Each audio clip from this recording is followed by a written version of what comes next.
जोशीमठ के पुनर्निर्माण और पुनर्निवास के लिए केंद्र सरकार ने दिया 1,658 करोड़ का पैकेज। 3 साल में लागू होगी पूरी योजना। गृह मंत्री अमित शाह की अध्यक्षता वाली कमेटी ने दी मंजूरी।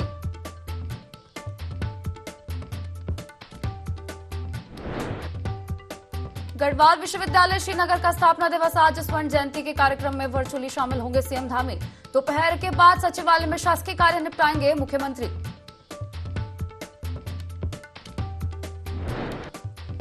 उत्तराखंड में निकायों के कार्यकाल का आज अंतिम दिन। 2 दिसंबर से सभी निकायों में प्रशासक हो जाएंगे तैनात। अधिसूचना जारी।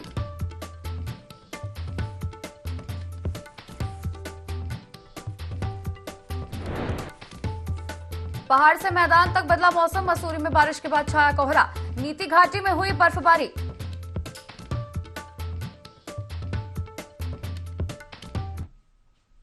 नमस्कार, देवभूमि लाइव में आप सभी का बहुत स्वागत है और मैं हूं आपके साथ तिशा।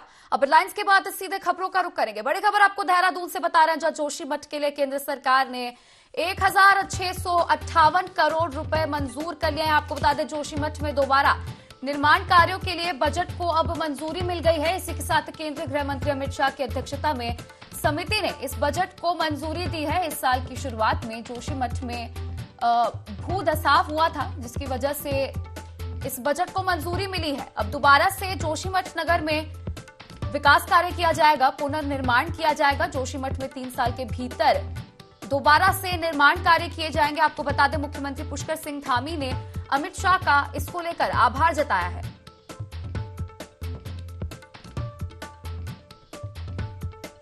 तो देखिए, जोशीमठ में हुए भूधसाव को लेकर बजट पारित किया गया है। 1,658 करोड़ रुपए का बजट पारित किया गया है। इस बजट को मंजूरी मिली है ताकि जोशीमठ नगर में निर्माण कार्य हो पाए, पुनर्निवास हो पाए और जो लोग विस्थापित किए गए थे इस दौरान उनको वापस उनके घर लाया जा सके। इसको लेकर ये बजट पारित किया गया है। जोशीमठ में दोबारा निर्माण कार्यों के लिए बजट को मंजूरी मिल गई है और अमित शाह की अध्यक्षता, गृह मंत्री अमित शाह की अध्यक्षता में हुई बैठक में इस बजट को मंजूरी मिली है। आपको बता दें, इस साल की शुरुआत में जोशीमठ में भूमि धसाव हुआ था।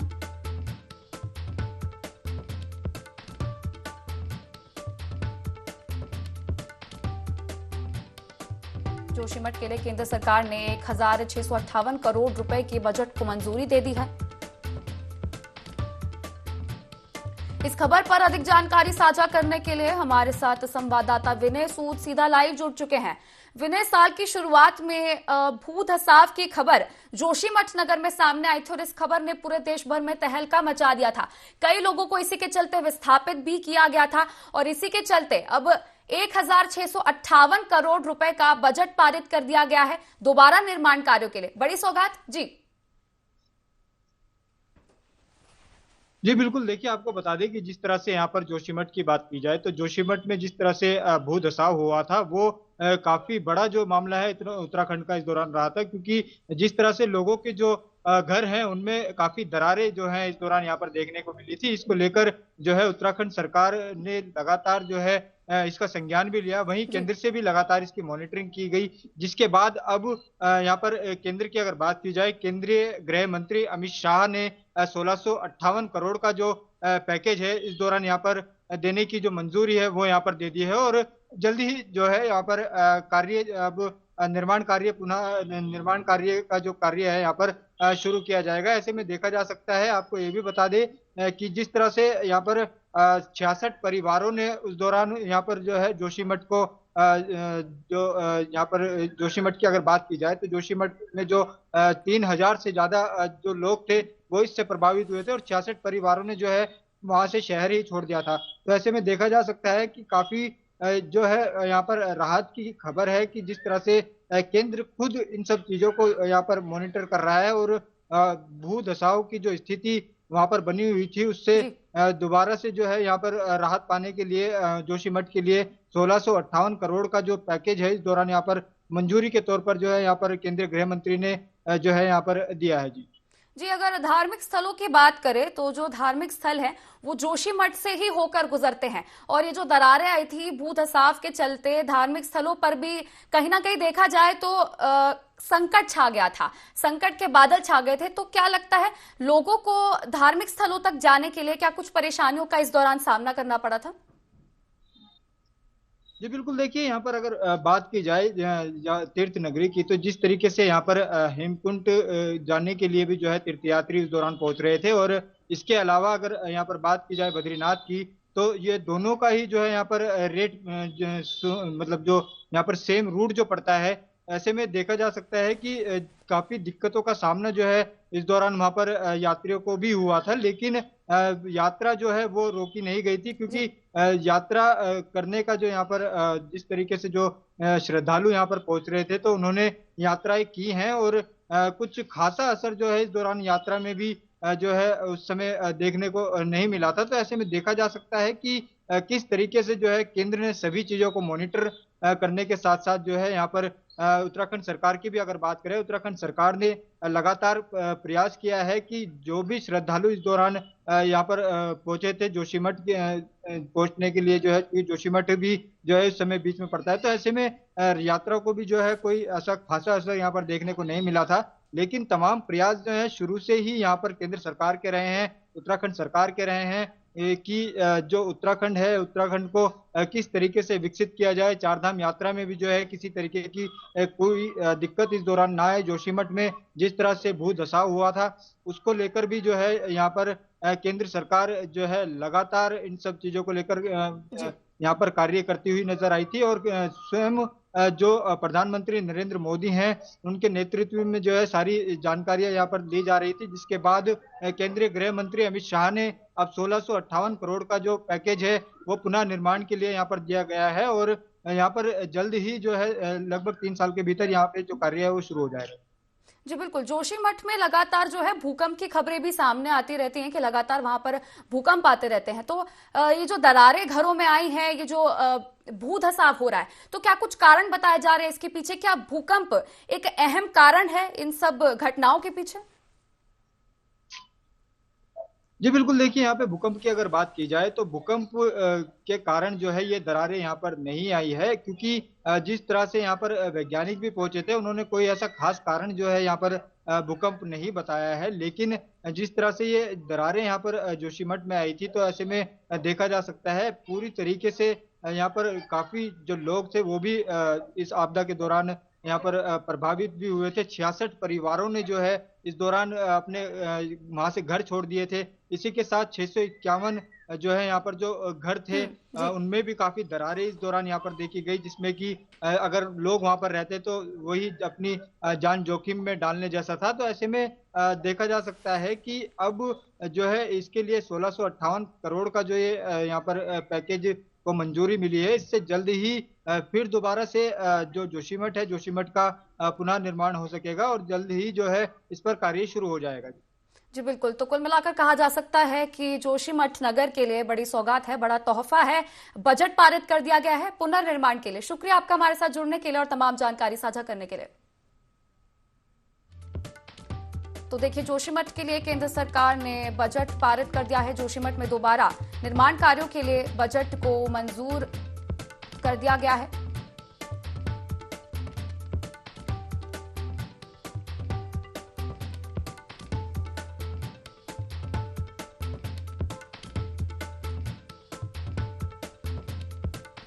जोशीमठ में 3 साल के भीतर सभी निर्माण कार्यों को पूरा कर दिया जाएगा, और मुख्यमंत्री पुष्कर सिंह धामी ने अमित शाह को इसके चलते आभार जताया है।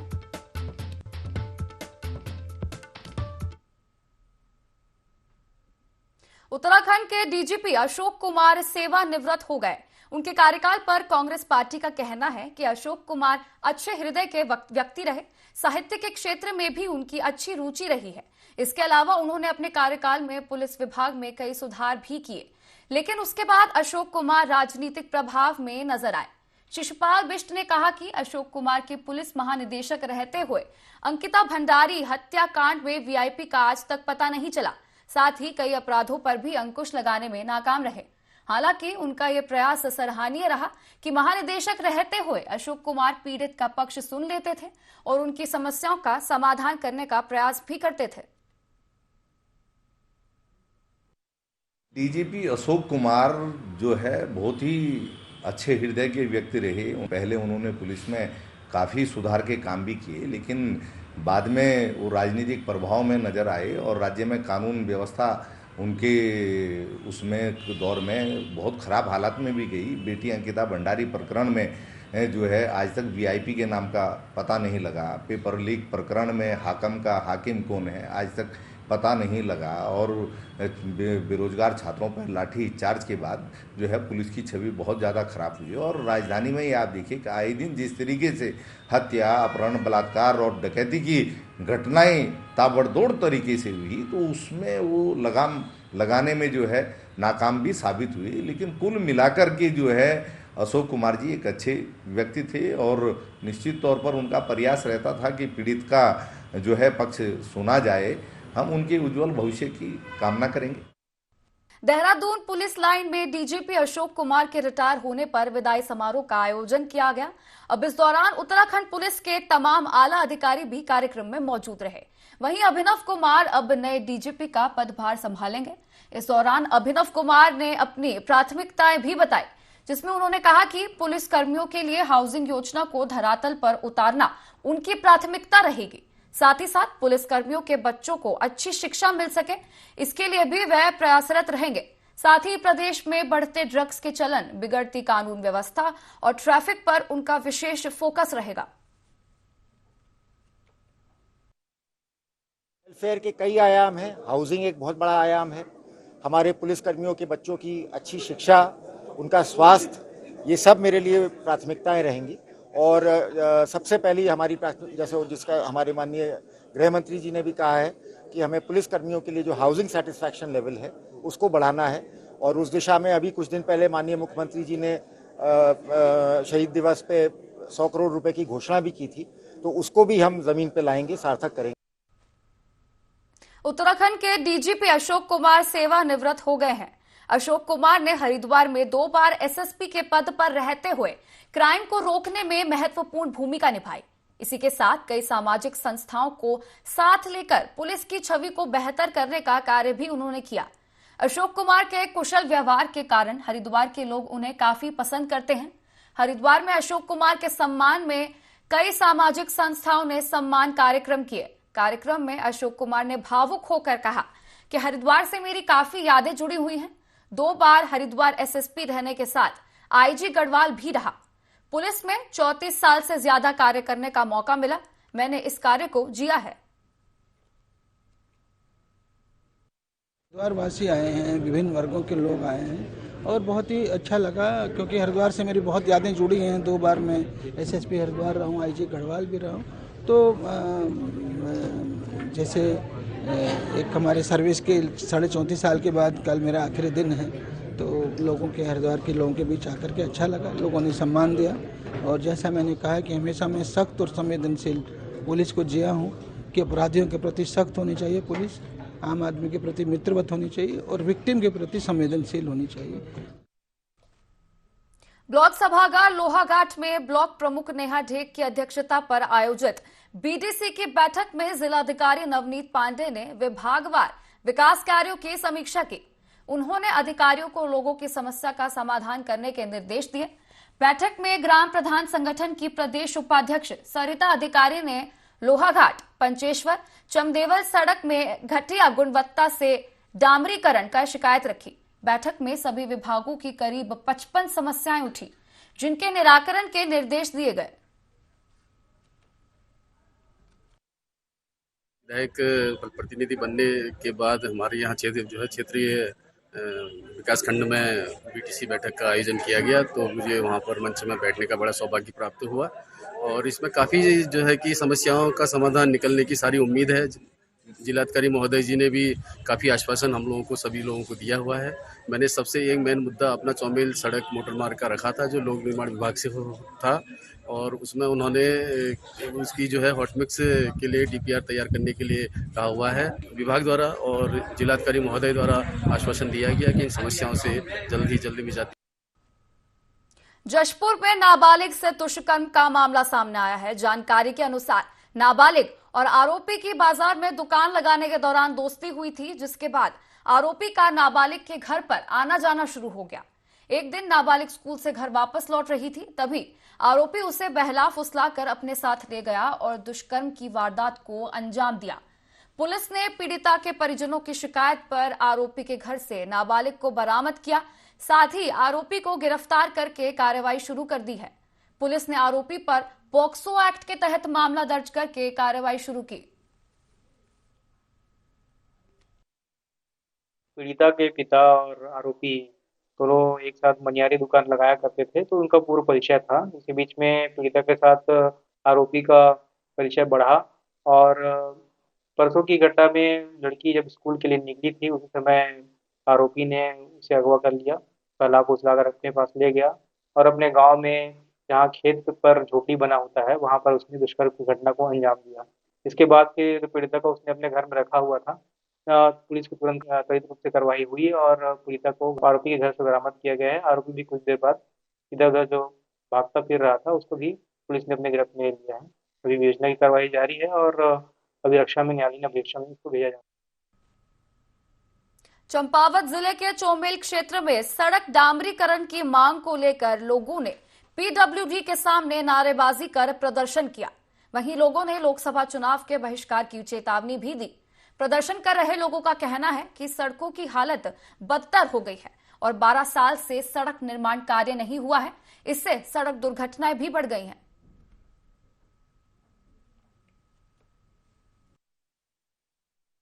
ये हमारी आज जो माता शक्ति ने प्रदर्शन किया है, ये चामी खेती काकड़ी मोटर वाहन मार्ग है, लैस नायक श्याम सिंह बिष्ट मोटर वाहन मार्ग है और माता शक्ति में काफी आक्रोश है। उनने एक कमल अपने हाथ में ले लिए है। रोड जो है काफी जिसके बुरे हाल हैं। हमने विभाग को पत्र के माध्यम से, पेपर के माध्यम से कई बार अवगत कराया था, लेकिन उस उक्त रोड पर अभी तक कोई भी कार्य नहीं हो पाया है और जिससे कि कई इसमें दुपहिया वाहन, चौपहिया वाहन, आम राहगीर इसमें चोटिल हो चुके हैं और जिसकी की पूरी जिम्मेदारी लोक निर्माण विभाग की बनती है।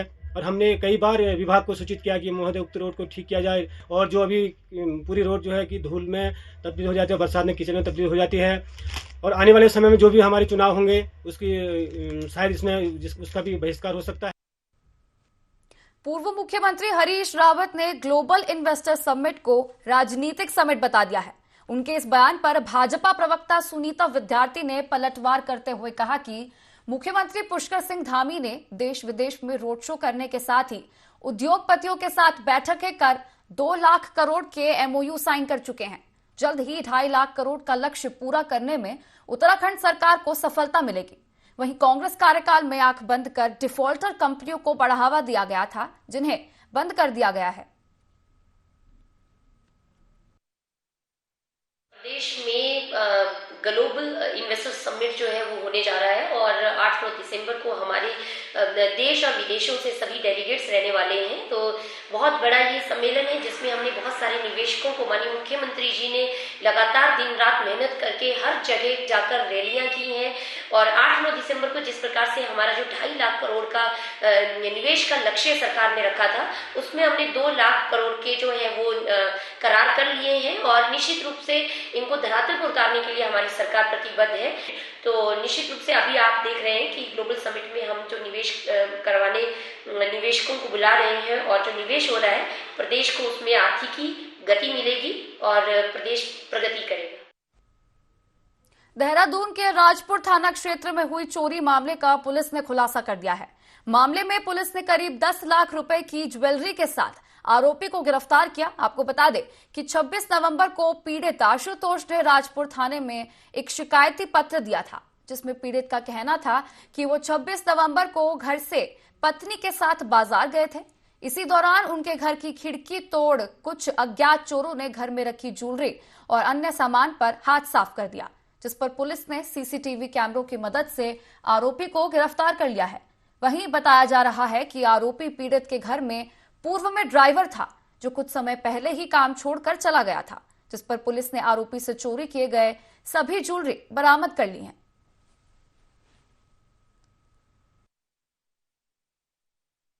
वादी हैं उनके द्वारा एक एप्लीकेशन दी गई जिसमें उनके द्वारा बताया गया कि वो पैसिफिक गोल्फ में रहते हैं और जब अपने घर से बाहर गए हुए थे तो उनके घर में चोरी हो गई थी। इस मुकदमा पंजीकृत करने के बाद थाना राजपुर की टीम द्वारा जो कैमराज हैं उनको देखेगा और इसके अलावा जो वहां पर पूर्व में काम करने वाले कर्मचारी थे उन सबका वेरिफिकेशन किया गया। तो उस संबंध में एक संदिग्ध के बारे में जानकारी प्राप्त हुई, अभियुक्त है उसके बारे में जानकारी प्राप्त हुई कि ये पहले वादी के घर में ड्राइवरी का काम करता था और उसके पश्चात कुछ समय पूर्व इसके द्वारा जो है ये नौकरी छोड़ दी गई थी और उसके बाद जब 26 तारीख को इसे पता चला कि वादी अपने घर से बाहर गए हुए हैं तो इसके द्वारा इसके घर में घुस करके चोरी की घटना को कारित किया गया। चोरी में जो सामान चोरी किया गया था जिसकी कीमत लगभग 10 लाख रुपए है, जिसमें ज्वेलरी है और कुछ फॉरेन करेंसीज भी है, इसकी पूरी बरामदगी जो है अभियुक्त से की गई।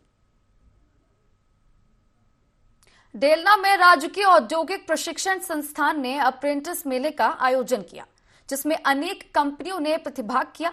मेले में ITI पॉलिटेक्निक उत्तीर्ण परीक्षार्थियों ने बढ़ चढ़कर हिस्सा लिया।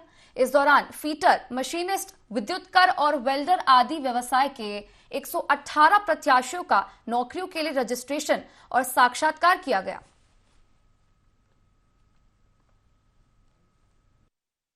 लोग यहाँ पे जो अवेलेबल रिसोर्स है यूथ का, उनको हम लोग प्राथमिकता देते हुए उनमें से हम लोग पोटेंशियल यूथ ढूंढे। तो आकर के एक चीज़ की खुशी हुई कि जो यूथ है यहाँ पे उनकी नॉलेज और उनका लगन अच्छा है, they have scored good and आकर के अच्छा लगा। हम लोग एक्सपेक्ट नहीं कर रहे थे कि हम लोग 22 बच्चों का आज रिटर्न लेंगे, बट 22 बच्चे लिए हैं, उनमें से 15 लोगों ने अपने क्वालिफाई किया है नेक्स्ट राउंड के लिए। So it's a good thing and इस चीज़ को हम लोग आगे भी जारी रखेंगे। बच्चे नो डाउट बहुत ही अच्छे हैं यहाँ पे, क्योंकि 22 आउट ऑफ 15 बच्चे सेलेक्ट हुए हैं, तो गुड नॉलेज है इनको। बच्चे प्रैक्टिस करके भी लगता है कि हाँ बच्चे रियली में एग्ज़ाम की तैयारी करके ही बच्चे यहाँ पर आए हैं, तो हमें काफ़ी खुशी हुई देख करके। और फिर इन्हीं जो बच्चे हमारे सेलेक्ट हुए हैं, रिटन एग्ज़ाम हम पहले लेते हैं, इसके बाद हम प्रैक्टिकल एग्ज़ाम के लिए मैन्युफैक्चरिंग प्लांट में बुलाते हैं। क्योंकि मैन्युफैक्चरिंग प्लांट में इसलिए हमारा पर्पज़ है कि बच्चे देखें तो कि हम कहाँ जा रहे हैं, कहाँ काम करने जा रहे हैं, तो प्लांट व्यू भी हो जाता है। अप्रेंटिसशिप मेला था जिसके अंदर हम अलग अलग कंपनी से आए हैं, जैसे Kerry integrated India food private limited करके है कंपनी बावल में, एक company Dixon India private limited करके है ग्रेटर नोएडा 68 में, एक कंपनी हमारे पास हायर है उसके लिए भी हम आए हैं, एक कंपनी हमारे पास है अशोक लीलैंड, उसके लिए हम आए हुए हैं। पहले भी इन्होंने कई बार इस तरह के ये इंटरव्यूज़ ऑर्गेनाइज किए हैं। हमारे यहाँ पे अभी तक जो हमने यहाँ पे एज़ पर हमारे पास कमिटमेंट थी 100+ थी, बट काफ़ी अच्छा रिस्पॉन्स रहा। यहाँ पे 120 के आसपास लड़के आए हैं, जिसमें से हमने ज़्यादातर लड़कों को सिलेक्ट किया है। हमारे पास 90 के आसपास सिलेक्टेड कैंडिडेट हैं। हमारे अराउंड 3 to 4 कंपनीज आई हैं। प्रधानमंत्री नेशनल अप्रेंटिसशिप मेला है, इसके अंतर्गत ये बच्चों को अप्रेंटिसशिप प्रोवाइड किया जाएगा। अराउंड यहाँ 150 बच्चों ने भाग लिया है, जिसमें से अभी तक 15 का सिलेक्शन हो गया, बाकी अभी कंपनीज जारी हैं, मतलब कंपनी के प्रोसीजर चल रहे हैं। इसी के साथ फिलहाल इस बुलेटिन में इतना ही। आप बने रहिए IND 24 के साथ। नमस्कार।